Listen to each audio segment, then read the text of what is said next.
आवाज नहीं आ रही इसको भी। अल्लाह तेरी इबादत करते हैं, तेरे से मदद मांगते हैं। मेरे साथ आज चौधरी परवेज अलाई बैठे हुए हैं, पंजाब के चीफ मिनिस्टर, और दूसरी तरफ मेरे पास महमूद खान जो कि पख्तूनख्वा के चीफ मिनिस्टर हैं। तो हमने आज बड़ा अहम फैसला करना है और मैंने अनाउंस करना है।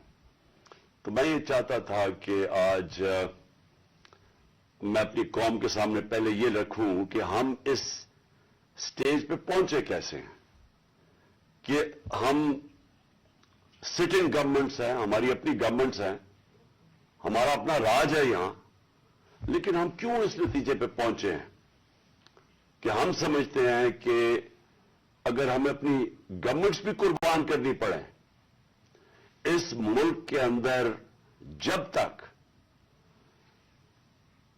इलेक्शंस नहीं होंगे, साफ और शफाफ इलेक्शंस नहीं होंगे, हम सबको आज खौफ है कि मुल्क डूब रहा है। मैं आपको वो पाकिस्तानी होते हुए बता रहा हूं जिसने सारी बाहर कमाई की, 20 साल बाहर पैसे कमाए, सब कुछ बेच के, जो फ्लैट था वो बेच के, मनी ट्रेल दे के, अदालत में ये बता के मैंने वो किधर से पैसे लिए, जो भी मेरा आमदनी किधर थी, फिर मैंने फ्लैट लिया, फिर वो बेचा, फिर मनी ट्रेल, सब कुछ मेरा आज जीना बन रहा पाकिस्तान में। और मेरी तरह के सारे वो पाकिस्तानी, और मैं उन पाकिस्तानियों की बात कर रहा हूं जो कि इस मुल्क से प्यार करते हैं, इश्क करते हैं अपने मुल्क से, मैं उन पाकिस्तानियों की बात कर रहा हूं। मैं उनकी बात नहीं कर रहा जो चोरी करके इस मुल्क का पैसा बाहर भेजते हैं, जिनका सब कुछ बाहर है, बिजनेसेस बाहर हैं, बच्चे बाहर हैं, बड़े बड़े महलात बाहर हैं, यहां के चोरी के पैसे से बड़े बड़े शाहाना उनका जिंदगी है। और मैं उनकी बात नहीं कर रहा क्योंकि उनका इस मुल्क से क्या रिश्ता है, और मैं बाकी पाकिस्तानियों की बात कर रहा हूं जो समझते हैं कि हमारा जीना मरना पाकिस्तान में। और मैं उन पाकिस्तानी में से हूं जिसको पूरा मौका था कि 20-25 साल बाहर मैंने क्रिकेट खेलता था, मेरी शादी भी वहां की, मैं पासपोर्ट ले सकता था, बरतानिया का पासपोर्ट ले सकता था, लेकिन ये मेरे कभी ज़हन में ये चीज नहीं आई कि मेरा पाकिस्तान के अलावा कोई और घर है। तो मैं आज वो पाकिस्तानी आज बात कर रहा है कि मुझे पहली दफा मुझे खौफ आ रहा है कि ये जो चोरों का टोला ऊपर बिठाया गया है, ये मुल्क को तबाही की तरफ लेके जा रहा है। मैं आज कोई पाकिस्तान के बिजनेसमैन से पूछ ले, कोई इंडस्ट्रियल से पूछ ले, पाकिस्तान के किसानों से पूछे, पाकिस्तान के मजदूर से पूछे, जिसकी आज आमदनी और उसका जो खर्चा है उसमें अब कोई बैलेंस ही नहीं रहा। 50 साल के बाद सबसे ज्यादा महंगाई हुई है आज पाकिस्तान में। आज हमारी इंडस्ट्री बंद हो रही है, वो इंडस्ट्री जो हमारे दौर में बड़ी मुश्किलों से तीसरे और चौथे साल में हमने मेहनत करके इंसेंटिव्स दे के इंडस्ट्री बढ़ाई, जो कि हमारे आखिरी महीने में 26% इंडस्ट्रियल ग्रोथ थी, जो टोटल इंडस्ट्री थी 10.7% पे लार्ज स्केल मैन्युफैक्चरिंग पाकिस्तान में ग्रो कर रही थी, दौलत में इजाफा हो रहा था, हमारे टैक्सेस बढ़ रहे थे, रिकॉर्ड, क्योंकि दौलत में इजाफा हो रहा था, टैक्सेस में इजाफा हो रहा था, रिकॉर्ड टैक्सेस इकट्ठे किए, रिकॉर्ड एक्सपोर्ट्स हमने की।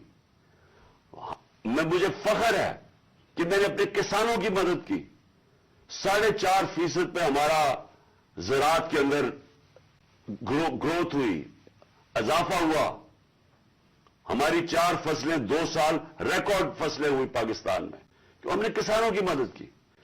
आज वो सारा जो पाकिस्तान वहां लेके जा रहे थे, आज मुझे एक चीज बताएं कि पाकिस्तान में किसी में बेहतरी हुई है। आज मायूसी का ये आलम है मेरे मुल्क में कि 7.5 लाख पाकिस्तानी मुल्क छोड़ के चले गए हैं 7 महीने में। जिनमें प्रोफेशनल्स थे। इस मुल्क ने उनके ऊपर पैसा खर्च किया हुआ था। डॉक्टर्स थे, प्रोफेशनल्स थे, इंजीनियर्स थे, स्किल्ड वर्कर, जो तनख्वाह जो स्किल्ड वर्कर होता है, 7.5 लाख लोग मुल्क को छोड़ के चले गए मायूसी में। आज ये आलम है, इस मुल्क को आज इधर हम ले आए हैं कि डाकू राज ऊपर बैठ गया। 30 साल से जो लोग लूट रहे थे उनको आके ऊपर बिठा दिया। मेरा सवाल है सबसे पहले यह है कि जब ये मुल्क तरक्की कर रहा था, हमने पहले साल यही छोड़ के गए थे, यही शहबाज शरीफ और नवाज शरीफ इस मुल्क का जब दिवालिया निकाल के गए थे 2018 में, उस पाकिस्तान को हमने पहले संभाला। फिर 2 साल कोरोना के बावजूद जो सारी दुनिया के अंदर अजाब आया हुआ था, सारी दुनिया की मायशत तबाह हुई। आप अमेरिका का हाल देखें, बरतानिया का देखें, जर्मनी का देखें, हमारे से वो मुल्क जिनके इदारे हमारे से बहुत बेहतर थे, हिंदुस्तान का हाल देखें। उसके अंदर पाकिस्तान वो मुल्क था जो दुनिया के टॉप 3 मुल्कों में से, हमने वो भी संभाला। हमारी माशरत भी ऊपर गई, हमारी इंडस्ट्री भी ऊपर गई, हमने बेरोजगार होने से लोगों को बचाया, हमने इंडस्ट्रीज को पैसा दिया, इंसेंटिव्स दिए, हमने कंस्ट्रक्शन इंडस्ट्री की मदद की ताकि रोजगार मिले लोगों को। हमने उस दौर के अंदर पाकिस्तान का जो ग्रोथ रेट थी, और मैं ये चाहता हूं आप सारे जो मैं ये चीजें मैं आपको कह रहा हूं अपने मोबाइल फोन से चेक कर सकते हैं कि मैं सच बोल रहा हूं या झूठ बोल रहा हूं। अब तो झूठ बोलना बड़ा मुश्किल है, मोबाइल फोन है, आप गूगल करें, आपके पास 2 मिनट के अंदर सब कुछ आ जाता है। तो ये 17 साल के बाद पाकिस्तान की जो दौलत में इजाफा हुआ था वो 5,000 या 7% था हमारे तीसरे साल कोरोना के बावजूद, और 6% था हमारे चौथे साल। अब ये भी मैं आपको आज बता दूं कि ये सिर्फ 3 दौर में ये इस तरह की हम पाकिस्तान की दौलत में इजाफा हुआ, ग्रोथ रेट हुई। अयूब खान के दौर में, जनरल जिया के दौर में और जनरल मुशर्रफ के दौर में। लेकिन वो क्यों हुआ? क्योंकि हम तीनों दफा हम अमेरिका की मदद कर रहे थे। एक दफा हम अफगान जहाद में शामिल थे जनरल जिया के जमाने में, फिर वॉर ऑन टेरर में शामिल थे जनरल मुशर्रफ के दौर में, अयूब खान के दौर में हम किस में शामिल थे?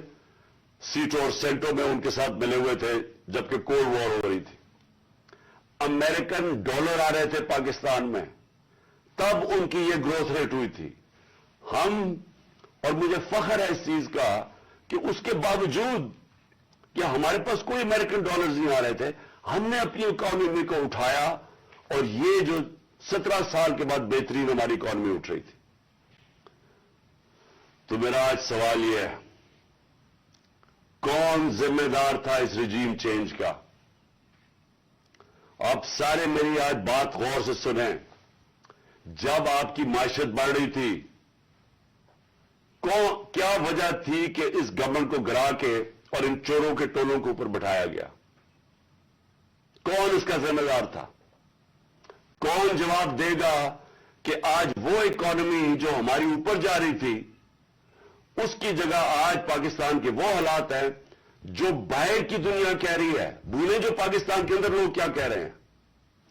जो बाहर की दुनिया वो कह रही है कि पाकिस्तान को अगर कर्जे देंगे तो वो कर्जे वापस करने का जो डिफॉल्ट रेट है वो 100% है। जब हम थे इक़्तिदार में तो 5% था। तो आज 100% का मतलब कि अगर आप पाकिस्तान को कर्जा देंगे तो 100% चांस है कि पाकिस्तान कर्जा वापस नहीं कर सकता। इसका मतलब कि बाहर से ना कोई इन्वेस्टमेंट पाकिस्तान में आएगी। अभी 1 साल के अंदर, चंद महीनों, बल्कि 10 महीनों के अंदर आधी हो गई है बाहर से इन्वेस्टमेंट। पिछले साल और अब के मुकाबले में आधी हो गई है। तो बाहर से इन्वेस्टमेंट बंद होगी, इसका मतलब बाहर से डॉलर्स आने बंद हो गए इन्वेस्टमेंट में। रेमिटेंसेस जो बैरून मुल्क पाकिस्तानियों की हमने मदद की थी, उन्होंने हमारे में एतमाद शो किया था, हमने उनको इंसेंटिव्स दिए थे। पाकिस्तान की तारीख की सबसे ज्यादा बैरून मुल्क पाकिस्तानियां डॉलर्स भेज रहे थे। और फिर एक्सपोर्ट्स, जो ये नून लीग के दौर में 5 साल बढ़ी नहीं, मुझे फख्र है कि हमने रिकॉर्ड एक्सपोर्ट्स 33 अरब डॉलर की पाकिस्तान में एक्सपोर्ट्स बढ़ाई। और फिर हमने टैक्स कलेक्शन, जो मैं अभी कह रहा हूं कि आमदनी होगी तो लोगों पे पैसा खर्च किया जाएगा। तुम्हारी 6,100 अरब रुपए की हमारे जमाने में टैक्स कलेक्शन थी। आज ये सब कुछ नीचे जा रहा है, इंडस्ट्री बंद हो रही है, बेरोजगारी बढ़ रही है। हमारे जमाने में, और जमाने की बात कर रहा हूं 7-8 महीने पहले, फैसलाबाद के अंदर टेक्सटाइल का मजदूर नहीं मिलता था, बाहर से लाना पड़ते थे। रिकॉर्ड टेक्सटाइल इंडस्ट्री की सेल थी। तो आज बेरोजगारी बढ़ रही है, 50 साल के बाद सबसे ज्यादा महंगाई है। आज हमारे मुल्क का यह हाल है कि ना बाहर से किसी को इत्मीनान है इस हुकूमत के ऊपर, और 88% पाकिस्तान के जो इन्वेस्टर हैं, जो बिजनेसमैन हैं, उन्होंने कहा कि हमें इस हुकूमत पर इत्मीनान नहीं है। तो मेरा सवाल पहला, मेरे 2 सवाल हैं आज। पहला तो सवाल यह है कि जब बाहर से पैसा ही नहीं आ रहा और हमने अपने कर्जे की किस्तें वापस करनी है डॉलर्स में, हमने जो बिजली के कॉन्ट्रैक्ट साइन किए हुए हैं वो डॉलर्स में किए हुए हैं। जो कैपेसिटी पेमेंट है, चाहे बिजली इस्तेमाल करें या ना करें, ये जो पिछली हुकूमत ने साइन किए वो डॉलर्स में किए हुए हैं, डॉलर्स में पैसे देने हैं। तो जब डॉलर्स आ ही नहीं रहे पाकिस्तान में और कम हो गए आना, कर्जे हमारे बढ़ते जा रहे हैं, तो आगे पाकिस्तान कैसे आगे चलेगा? एक ही उम्मीद लगाई हुई है इन्होंने कि किसी ना किसी तरह जाके चाइना के पैर पकड़े या हम IMF के पड़े कि हमें वो पैसे दे दें। लेकिन वो तो कैंसर का इलाज डिसिप्लिन से है, वो तो थोड़ी देर आराम आएगा, फिर कर्जे तो बढ़ते जा रहे हैं। तरीका सिर्फ एक था, जो हमने कोशिश की कि मुल्क की दौलत में इजाफा हो। जब आपके मुल्क की दौलत में इजाफा होगा तो आप कर्जे वापस करेंगे। तो आगे तो इनके पास कोई रोड मैप ही नहीं है। अगर ये बड़ा अच्छा इन्होंने हमारी मायशत को संभाला होता तो हम आराम से इनके साथ कहते चले ठीक है, अपना टाइम पूरा कर लें। लेकिन मुल्क तो नीचे जा रहा है, हर चीज नीचे जा रही है मुल्क में, और मुझे खौफ है कि ये डिफॉल्ट की तरफ जा रहा है।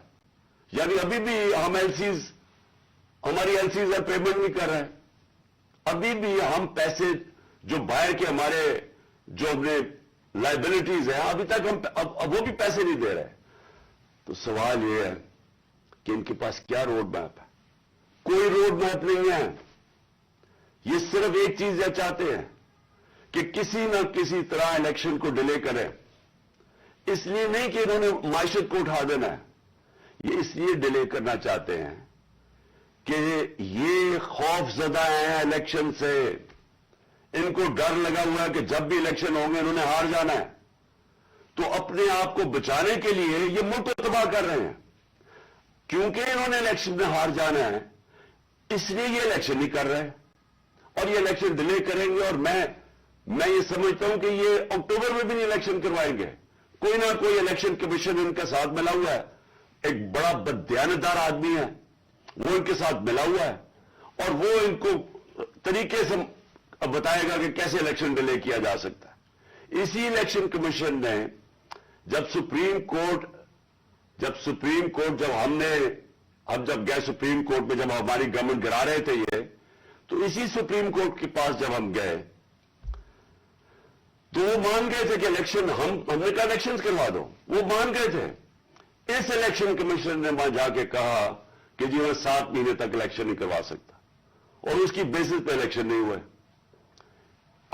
पाकिस्तान का आइन कहता है कि इलेक्शन कमीशन को सारा वक्त तैयार होना चाहिए 90 दिन में इलेक्शन करवाना, और मैं ये समझता हूं कि ये पूरी कोशिश करेगा इनके साथ मिलकर कि किसी ना किसी तरह ये इलेक्शन खींचे। इनको कोई पाकिस्तान की फिक्र नहीं है, क्योंकि इनके पैसे बाहर पड़े हुए हैं, रुपया गिरता है, इनके पैसे डॉलर में, इनकी दौलत में इजाफा होता है। इनको कोई फिक्र नहीं है कि अगर मुल्क नीचे जाता है تو انہوں نے تو پھر باہر چلے جانا ہے. یہ تو ہمیشہ جب مشکل آتی ہے ان کو پر کوئی کیسے ہوتے ہیں باہر بھاگ جاتے ہیں. تو لیکن میرا جو سوال ہے کہ کون ذمہ دار تھا اس کا؟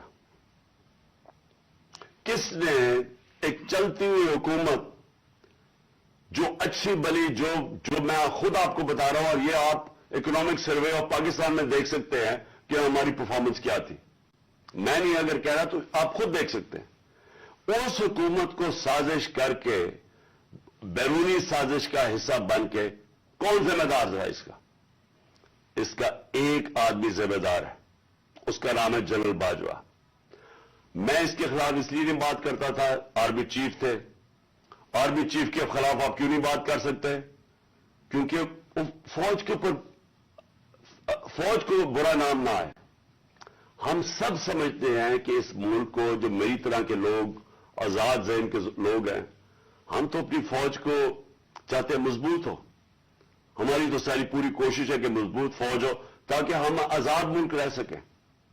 تو اس لیے ہم چپ کر کے بیٹھے رہے اور یہ سارے تماشے دیکھتے رہے کہ کیسے سازشیں ہوئیں، کیسے لوگوں کو بتایا گیا. میں آپ کے سامنے ذرا ایک چھوٹی سی کلپ دکھانا چاہتا ہوں کہ اگر آپ کو کوئی شک ہے کہ ہوا کیا، تو پہلے تو الیکشن سے پہلے ہماری حکومت گرانے سے پہلے 4 نون لیگ کے جو بڑے نام ہیں انہوں نے کیا کہا.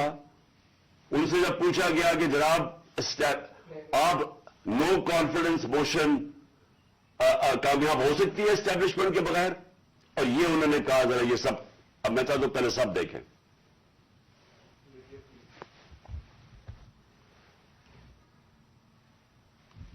اور ہم چاہتے ہیں کہ اگلی حکومت کا فیصلہ پاکستان کی عوام سے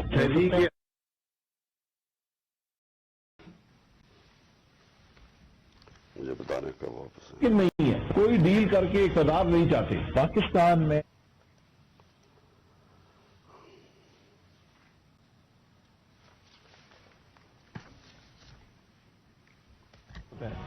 جب بھی عدم اعتماد کی ہوتے ہیں تو یقیناً ڈیل کے نتیجے. اسٹیبلشمنٹ کے بغیر عدم اعتماد کی تحریک کو کامیاب نہیں کیا جا سکتا، کیونکہ اسٹیبلشمنٹ بھی ایک تیسری قوت کے طور پہ یا چوتھی قوت کے طور پہ پارلیمنٹ میں یعنی بکر.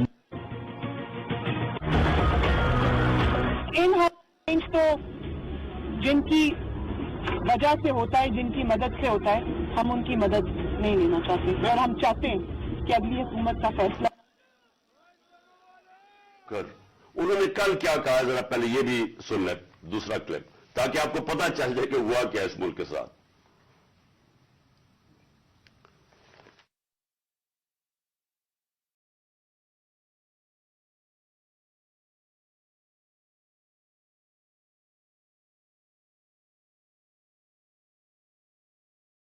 آپ کو بھی پتا ہے، مجھے بھی پتا ہے کہ باپ کی حمایت وہ کسی بھی اگر طرف ٹلٹ کرتے ہیں وہ اپنے سیاسی فیصلے کرنے میں آزاد. کیا ایم کیو ایم اس کی حمایت ہمیں مل سکتی تھی؟